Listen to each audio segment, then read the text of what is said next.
I still remember the sound of the door slamming behind me, my husband's voice, sharp and final, echoing in my chest.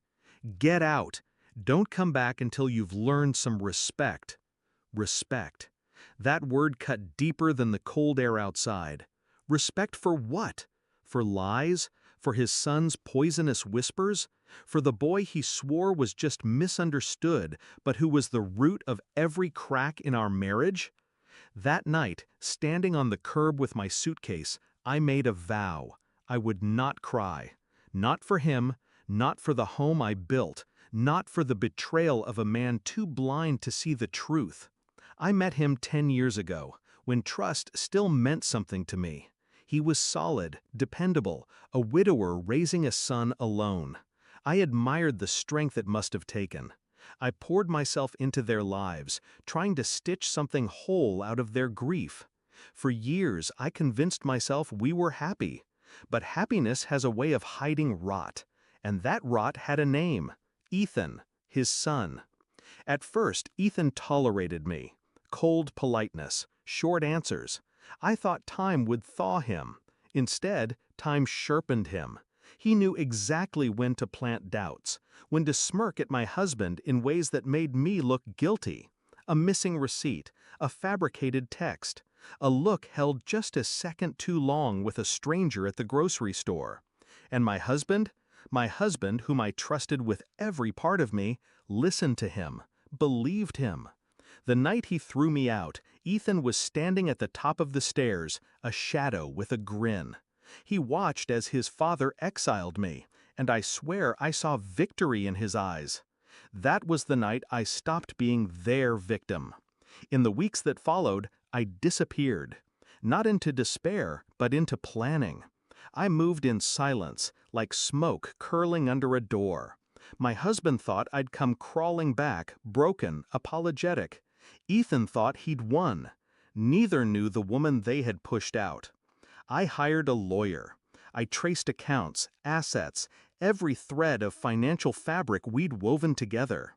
I kept receipts, emails, proof of every sacrifice I'd made for that house, that marriage. And I built my case quietly, meticulously, while their household festered in false triumph. 3 weeks later, he called me. His voice was calmer this time, smug even. "Have you reflected? Are you ready to come home?" I almost laughed. I told him yes, I was ready to see him. He thought it was reconciliation. It was Judgment Day. When I walked back into that house, I wasn't the broken woman he'd cast out. I was ice.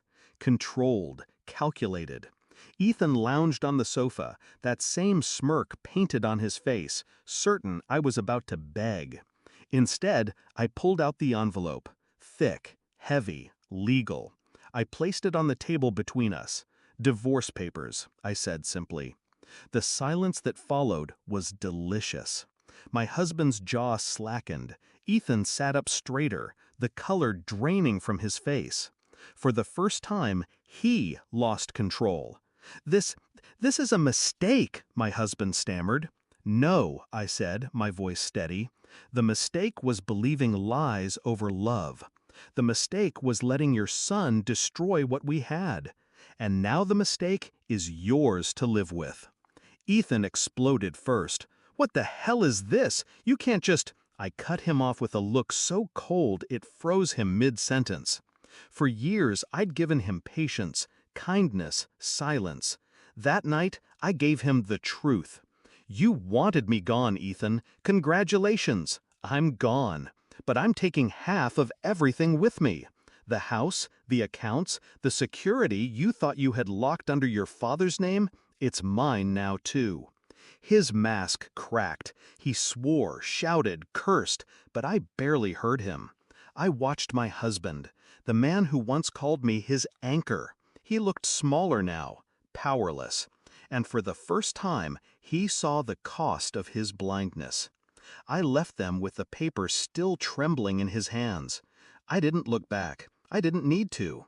Their silence followed me out the door, heavier than the slam that once cast me into the street.